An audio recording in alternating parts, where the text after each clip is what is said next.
Let's get right into it. Can you walk me through the bias variance trade-off, the decomposition, how you'd visualize it, and then specifically how you diagnose which problem you're dealing with on a real model? Sure.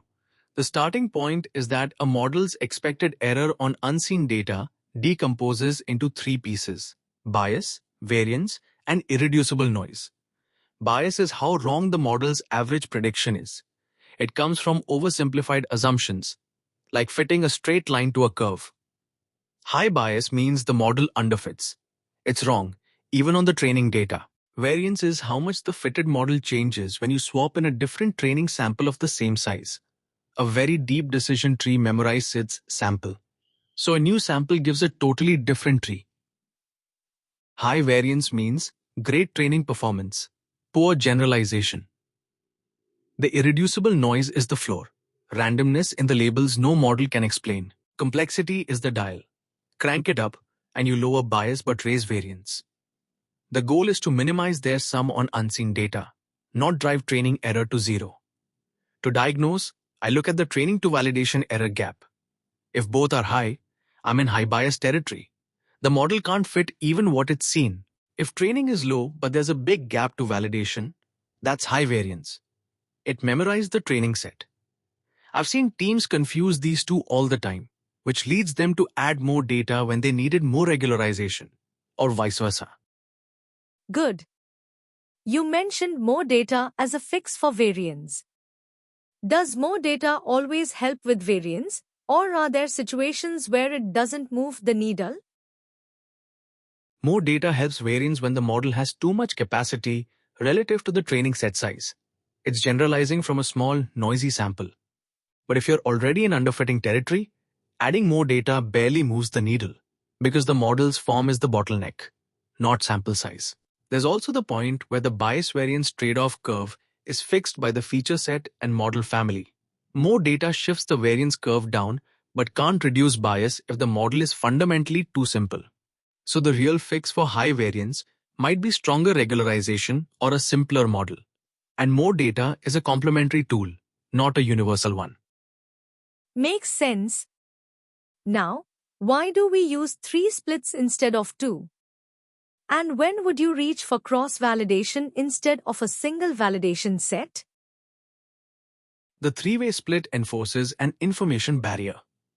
The train set fits the model's parameters. The validation set lets you tune hyperparameters and compare candidate models. The practitioner makes decisions based on it. So it indirectly shapes the final model even though the model never trains on it. The test set is touched exactly once. After all development is frozen, and its only job is to give an unbiased estimate of generalization error. If you use the test set to guide any decision during development, even once, it becomes a de facto second validation set, and your final reported number is optimistically biased. Cross-validation comes in when the data set is small enough that a single held-out set would give a noisy estimate of performance. With k-fold, you rotate the validation window k times and average the scores. You get a lower variance estimate, and you're not throwing away data. The downside is it's computationally expensive. With large datasets or expensive models, I'd stick with a single split. One thing I always keep in mind: any pre-processing that touches statistics, scalars, imputers, encoders, has to be fit on training data only inside each fold, or you get subtle leakage. Let me shift to evaluation metrics. Walk me through precision, recall, and F1, and specifically tell me, when would you optimize for recall over precision, and when does F1 become the wrong metric entirely? Precision is out of all the positives I predicted. What fraction were actually positive? It penalizes false positives. Recall is out of all the actual positives. What fraction did I catch? It penalizes false negatives. The right one to optimize depends entirely on the asymmetry of costs. If a false negative is catastrophic, cancer screening, fraud detection, safety critical alerts, I care about recall first. Missing one real fraud case means money is gone. Flagging a few extra legitimate transactions for review is a manageable cost. If a false positive is costly, spam filtering, ad targeting. I want precision. Showing an irrelevant ad costs money. Missing a buyer is a missed opportunity but tolerable. F1 is the harmonic mean of the two, and it's useful when neither extreme is acceptable. But it's the wrong metric when one error type is genuinely much more expensive than the other. In those cases, I'd use F-beta with a beta greater than 1 to weight recall more heavily, or look at precision recall EUC rather than a single threshold number. On heavily imbalanced data, F1 on the positive class matters, but I'd pair it with PREUC, so I'm not anchored to a single threshold choice. You mentioned F beta with beta greater than 1 for fraud. What does beta equal to actually mean in terms of how the metric is computed? F beta is 1 plus beta squared times precision times recall divided by beta squared times precision plus recall. When beta is 2, the recall term gets 4 times the weight of precision in the denominator. So the metric is much more sensitive to recall dropping than to precision dropping. Intuitively, it's saying recall is twice as important to me. So a model that catches 90% of fraud cases at 50% precision would score significantly higher than one that catches 70% of fraud at 95% precision. All right, let's go a bit lower level. Explain gradient descent to me, the intuition, the variance, and when the normal equation would actually be better. The intuition is hill climbing in reverse.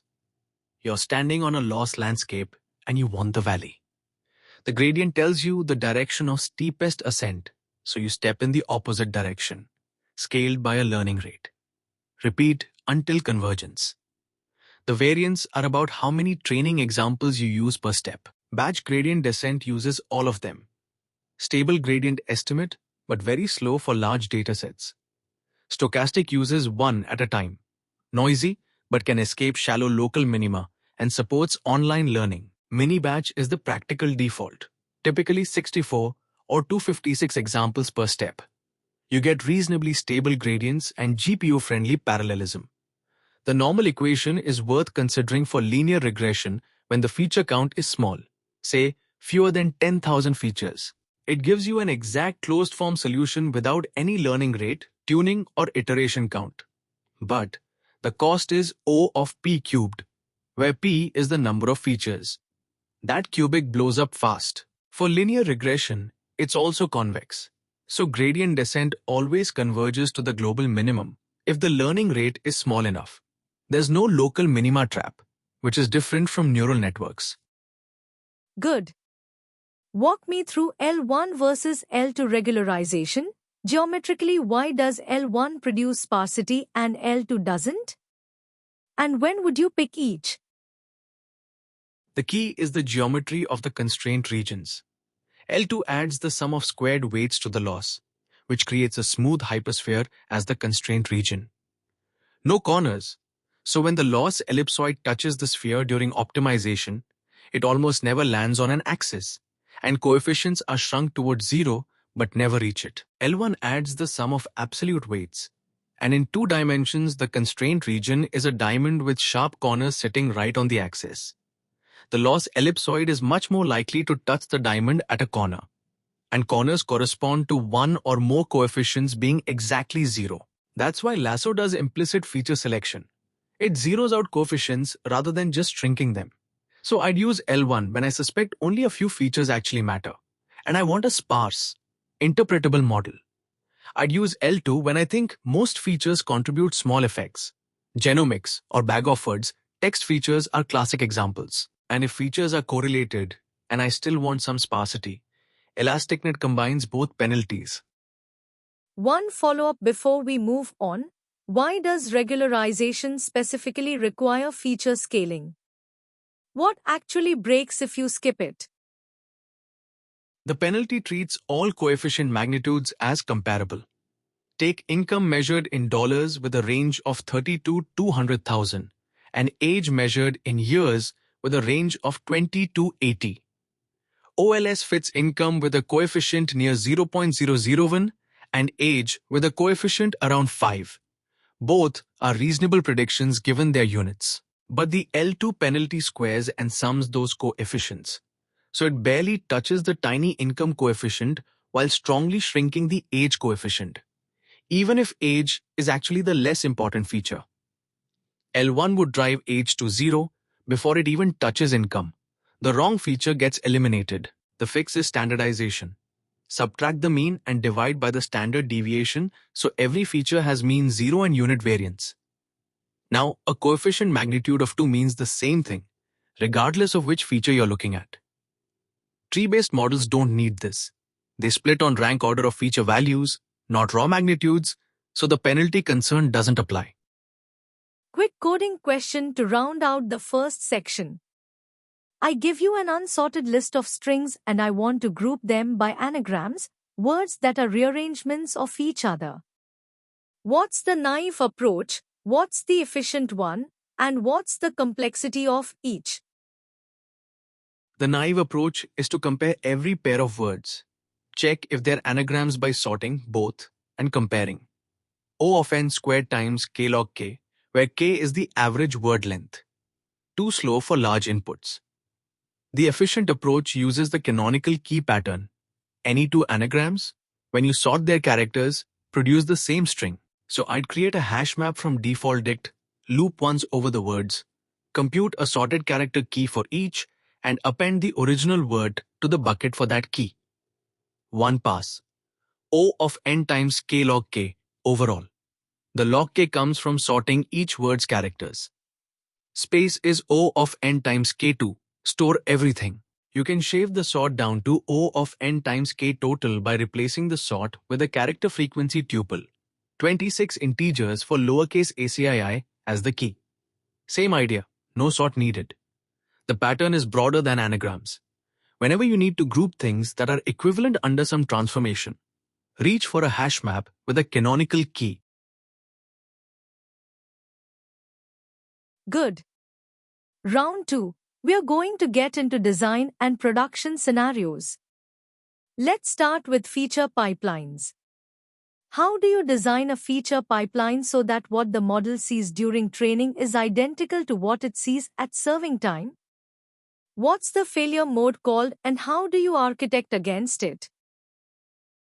The failure mode is training serving skew, and it's one of the hardest things to debug because the model code is completely unchanged. The damage is in the data pipeline. It happens when a data scientist writes a pandas pipeline for training and an engineer re-implements the same logic in Java or SQL for serving. Subtle differences in rounding, null handling, aggregation windows, or bucketing edges shift every single feature vector without raising an exception. The model silently degrades, and you won't know until business metrics start moving. The architectural fix is to write the feature transformation once and have both the training pipeline and the serving path consume the same code. A feature store, Feast, Tecton, Vertex feature store, is the standard way to do this. One Python function defines the feature.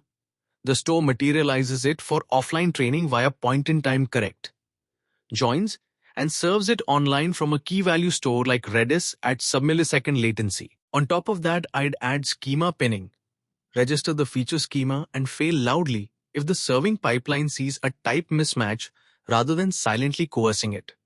And periodic distribution comparison between training feature distributions and what the model is actually receiving in production.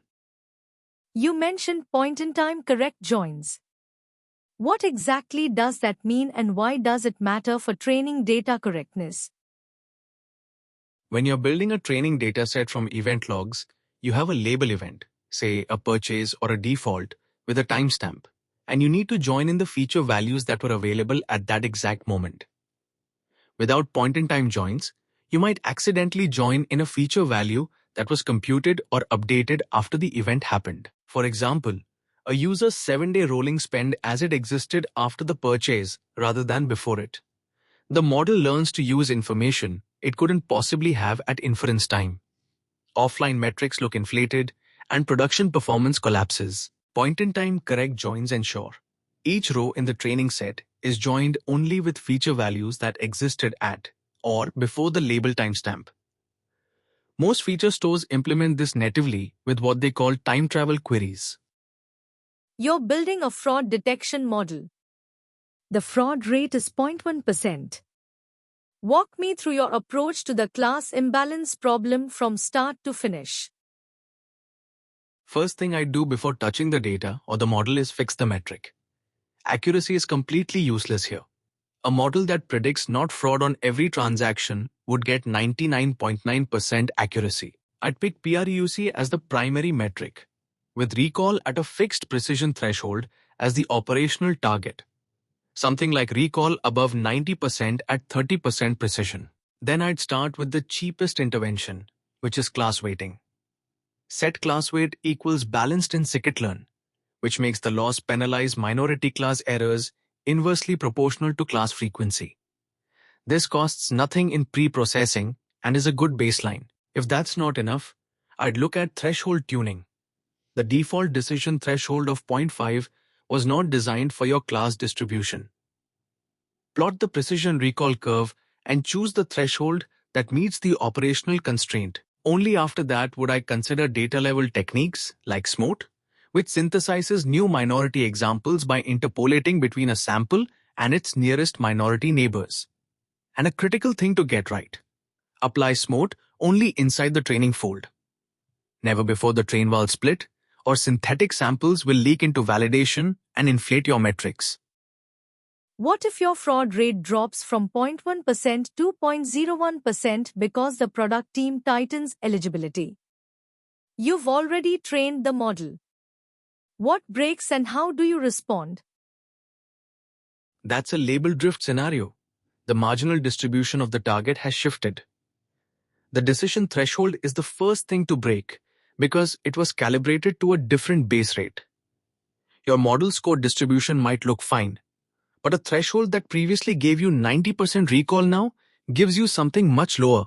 I'd immediately re-examine the operating threshold on recent labeled data and adjust it. Then I'd look at whether the model's probability scores are still calibrated. If the base rate is 10 times lower, a Platt scalar or isotonic regression calibrated on old data will give wrong probabilities. Longer term, if the population of fraudsters has also changed, different patterns, different geographies, I need to retrain on data that reflects the new distribution. I'd also make sure monitoring is alerting on predicted score distributions and label arrival rates, not just aggregate accuracy. Let's say the product team tells you they want a single number to track in their dashboard for the fraud model. How do you have that conversation and what do you land on? I'd start by asking what they actually care about losing. Is it more important to catch every fraud case or to minimize false positives that create friction for legitimate customers? That conversation usually reveals the asymmetry pretty quickly. For a fraud model, the answer is almost always that missing fraud is worse. Regulatory exposure, direct financial loss. So I'd land on something like dollars of fraud caught per week at a false positive rate below X, because that's in the language of the business. Internally, we track PRUC and recall at our target precision threshold. But the dashboard number should be a business metric. Fraud loss prevented, not an ML metric. One thing I'd push back on is using accuracy or even F1 on the dashboard, because neither of those tells a non-technical stakeholder whether the model is actually earning its cost. Your model needs to score transactions in real time.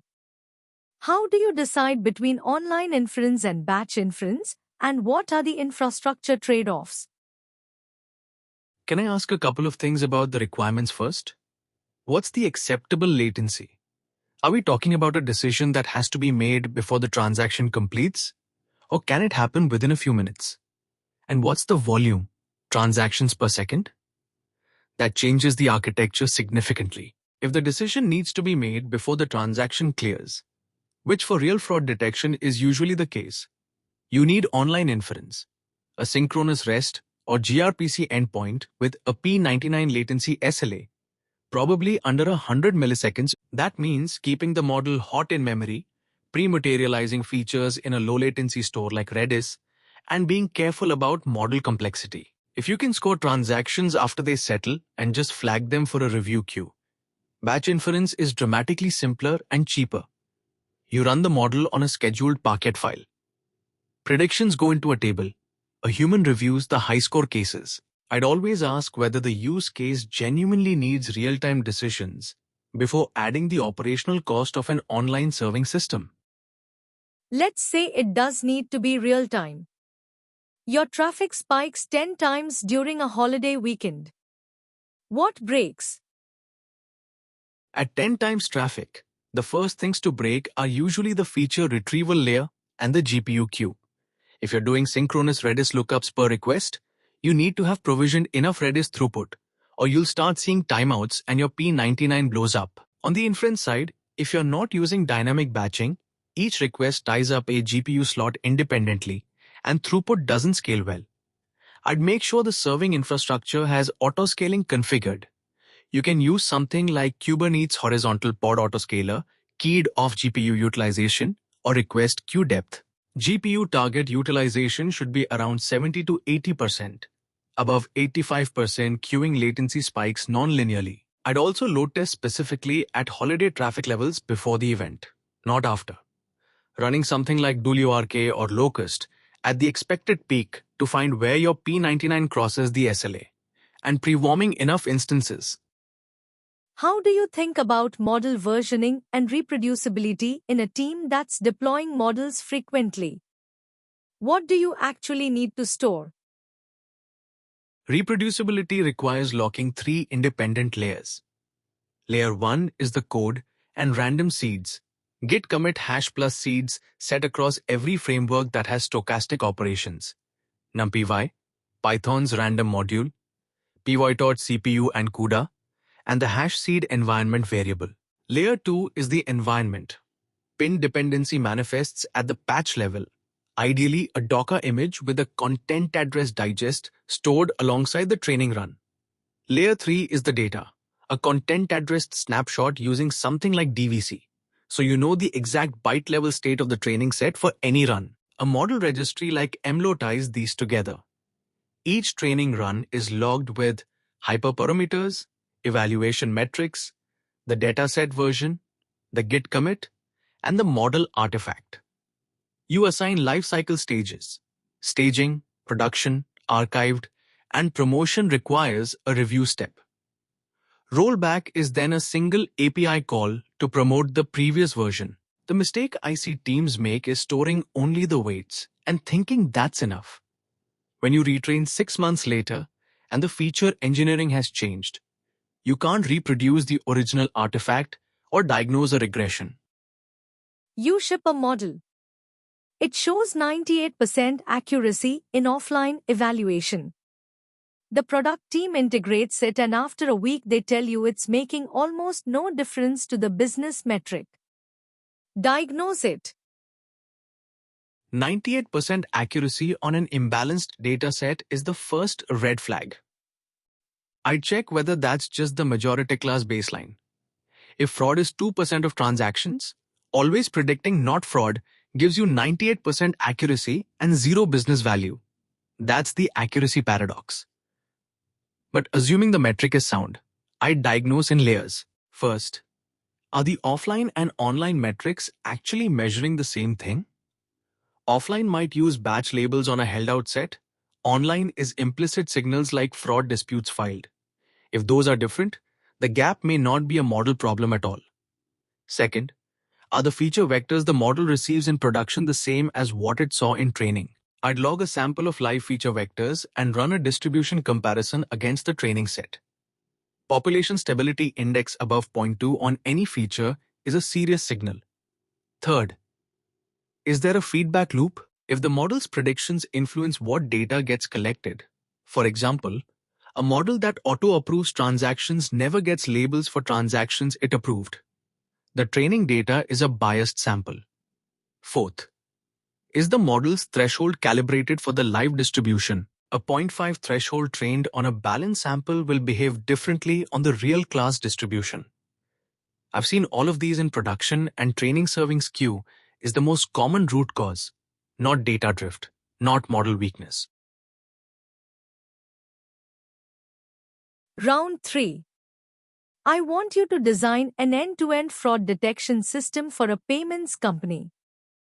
We are processing around 5,000 transactions per second at peak. P99 latency needs to be under 200 milliseconds, and we want to retrain the model at least weekly.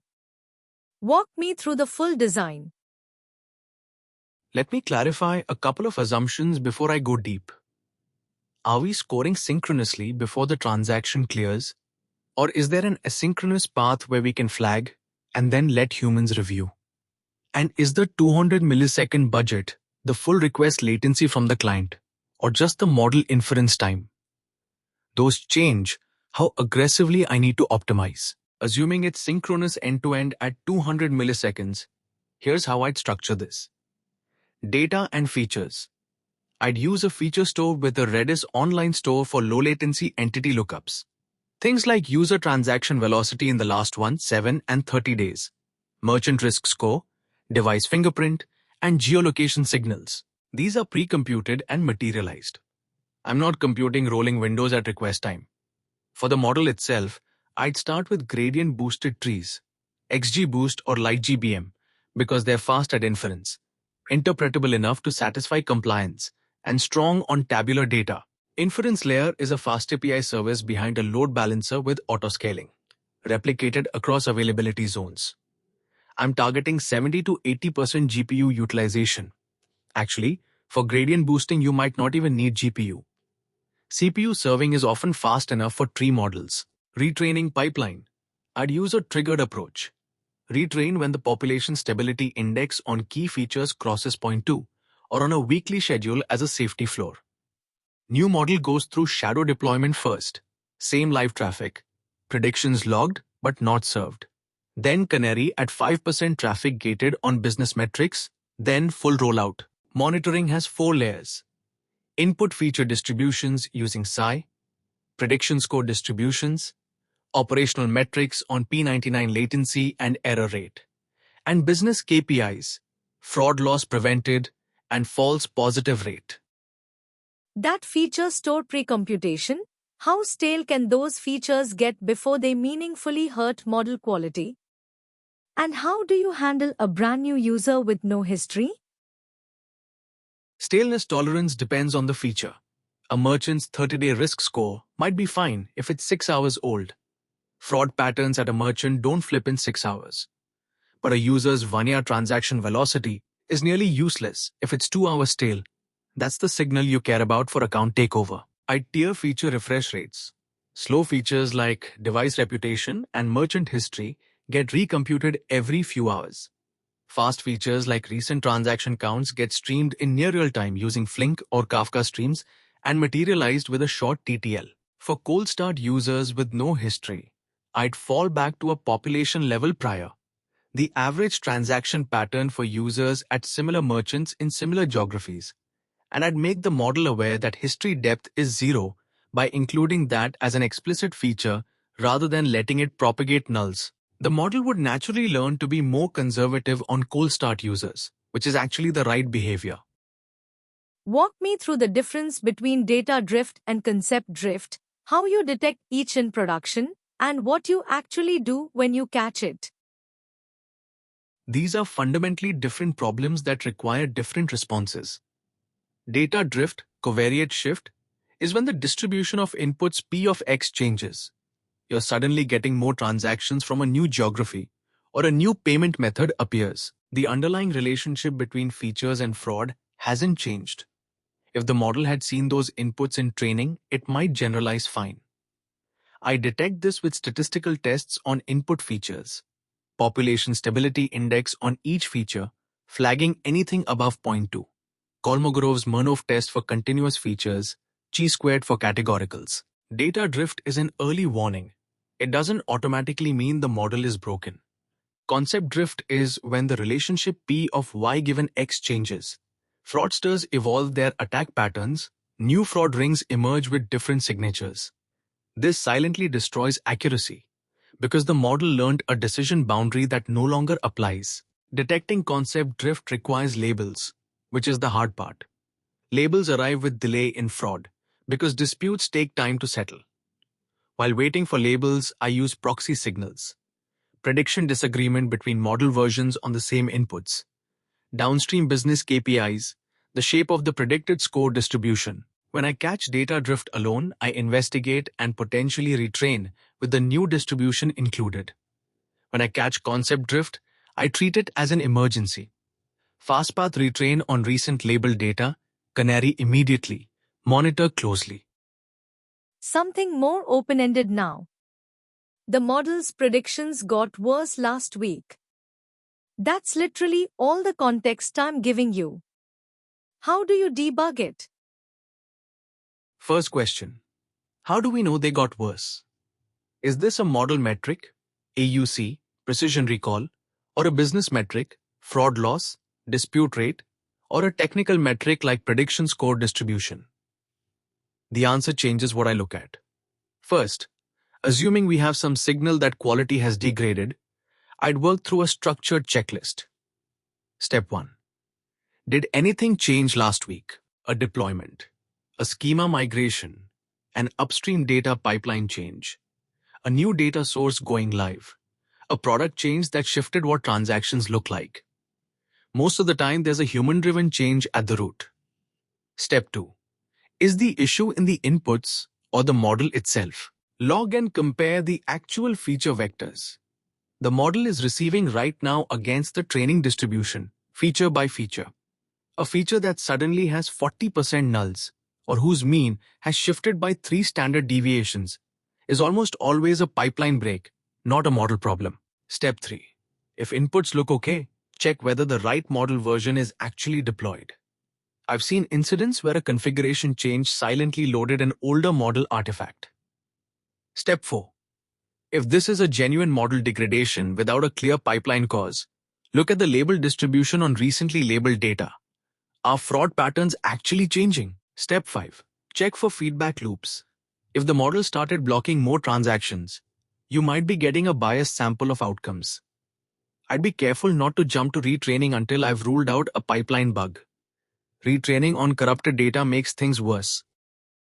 You said check whether the right model version is deployed. Has that ever actually been a root cause for you? Is that a real scenario? Yes, it's embarrassingly common. A blue-green deployment goes wrong.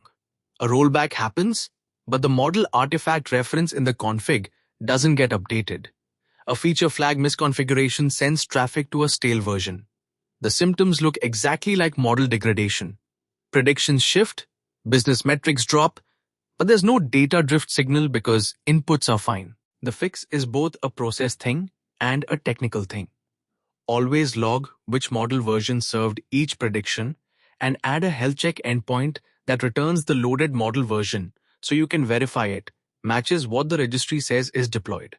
Some teams also run a synthetic canary, send a known test input every minute and assert the prediction matches the expected value for that model version. You've got a large transformer-based model that gives you very high accuracy on fraud detection. Latency is 300 milliseconds at P99. Your SLA is 100 milliseconds. What are your options, and what would you actually sacrifice to get there? I'd work through a set of options roughly in order of implementation cost. First, model quantization. Converting weights from float 32 to INT8 drops inference time by 2 to 4 times on most hardware, with minimal accuracy loss. Maybe a 0.5% EUC drop. That's usually the first thing I try, because it requires no retraining. Second, model pruning. Removing low-magnitude weights or entire attention heads. Aggressive pruning can reduce model size by 70 to 90%, but requires fine-tuning to recover accuracy. Third, knowledge distillation. Train a smaller student model to mimic the large model's soft probability outputs, not just the hard labels. The student can be an order of magnitude smaller and runs much faster. What you sacrifice is typically 2 to 5 points of EUC. But if the large model was running at 92% EUC, a distilled model at 88 or 89 might still exceed your fraud catching threshold. Fourth, dynamic batching. If you're not batching requests, A batch of 16 on a GPU might give you 4 times the throughput without proportionally hurting latency. Fifth, serving infrastructure. Moving from a Python REST endpoint to a compiled ONNX model served by Triton inference server can cut latency by 30 to 50% on its own. I'd run all of these through shadow deployment, comparing precision recall curves at the operating threshold before committing to the trade-off. Let's say quantization gets you to 180 milliseconds and distillation gets you to 90 milliseconds but costs you 4 points of recall. How do you make that call? That's a business decision more than a technical one, so I'd frame it in terms of expected fraud losses. If we're processing 5,000 transactions per second and the fraud rate is 0.1%, that's about 5 fraudulent transactions per second. 4 points of recall means we'd miss roughly 0.2 fraudulent transactions per second, about 17,000 per day. Multiply by the average fraud amount, and you get a daily dollar cost of the accuracy trade-off. Then compare that to the cost of exceeding the SLA, lost transactions, because the payment gateway timed out, or more hardware to run the slower model. If missing that recall costs $200,000 a day in undetected fraud, the 90 millisecond distilled model is a bad trade. If it costs $20,000 and the SLA breach is costing the business $100,000 in abandoned carts. Quantization at 180 milliseconds isn't good enough, and distillation is the right call. I'd make sure the product and business stakeholders are in the room for that conversation. It's not something I'd decide unilaterally. Last question, and it's the hardest. How do you design an offline evaluation framework that actually predicts whether a model will win in a live A/B test? Most teams find their offline metrics and online metrics don't correlate. How do you close that gap? This is genuinely one of the hardest problems in production ML. The gap has a few distinct root causes. First, the offline metric doesn't match what the product is optimizing. If the model is ranking fraud risk, but the product decision is a binary blocker allow, optimizing EUC on the held out set might not correlate with the binary decision quality at the operating threshold. The fix is to evaluate on the exact operating decision, not the full curve metric. Second, the offline test set doesn't look like the population that will see the A/B test. If the model was trained on 6 months of data and the held out set is the last 2 weeks, but the A/B test runs on live traffic next month, temporal distribution shift is already baked in. I'd always use time-based splits for offline evaluation. Train on data up to month T-1, evaluate on month T, so the offline dataset mirrors the deployment scenario. Third, feedback loops corrupt the offline labels. If previous model decisions influenced what transactions got fully processed versus blocked, your held out set is a biased sample of outcomes. You can try to correct for this with inverse propensity scoring, but it requires counterfactual logging infrastructure. Fourth, the offline metric is measured at the individual prediction level, but online business metrics aggregate across a user journey. A model that scores individual transactions well might still lose in a 4-have-B because it blocks legitimate users who then churn. I'd add cohort-level metrics to the offline evaluation. Not just, did we score this transaction correctly, but for this user session, did we preserve the good outcomes? The ultimate North Star is shadow deployment before the A/B test. Run both models on the same live traffic, compare their predictions and downstream signals without serving the challenger's output. If shadow deployment shows divergence, you understand the failure mode before it costs you anything. One pointed question to close out. You said inverse propensity scoring for the feedback loop problem. Can you explain what that is in 1 or 2 sentences? Inverse propensity scoring, or IPs, is a way to debias a dataset where the probability of observing an outcome depends on the model's own decisions. For each training example, you know the probability the previous model assigned to it. The propensity score, you upweight examples where the model was uncertain or gave a low score, because those are underrepresented in your observed outcomes, and downweight examples where the model was very confident in the direction it chose, It's essentially importance sampling. You're reweighting the distribution you observed back toward the distribution you would have seen if the model had made random decisions. It's theoretically clean, but requires that you log the model score for every prediction it ever made, which needs to be designed in from the beginning. That's a solid answer. Arjun, before we wrap up, is there anything about the way we are doing this evaluation or any assumption in the system design we discussed that you'd push back on or want to revisit? Actually, yes, I'd push back on the retraining cadence. I said weekly as a safety floor, but I realized I didn't ask. What's the label latency on fraud disputes? If disputes take 30 days to settle, you can't retrain weekly on fresh labels. You'd be training on an incomplete label set, where most of the last 4 weeks of data has unknown outcomes. That changes the architecture significantly. You might need to retrain on a longer lag, 60 to 90-day-old data, which means you're always training on data that's 2 or 3 months old. You'd compensate with faster drift detection to catch when the world is changing faster than your label delay allows you to respond. I also want to flag that I assume the model type was gradient boosting throughout. But if the fraud patterns are highly sequential, account takeover often shows a chain of probing transactions before the large fraud. A recurrent or attention-based model over the transaction history might outperform trees. I'd want to A possibly test that hypothesis before committing to the architecture.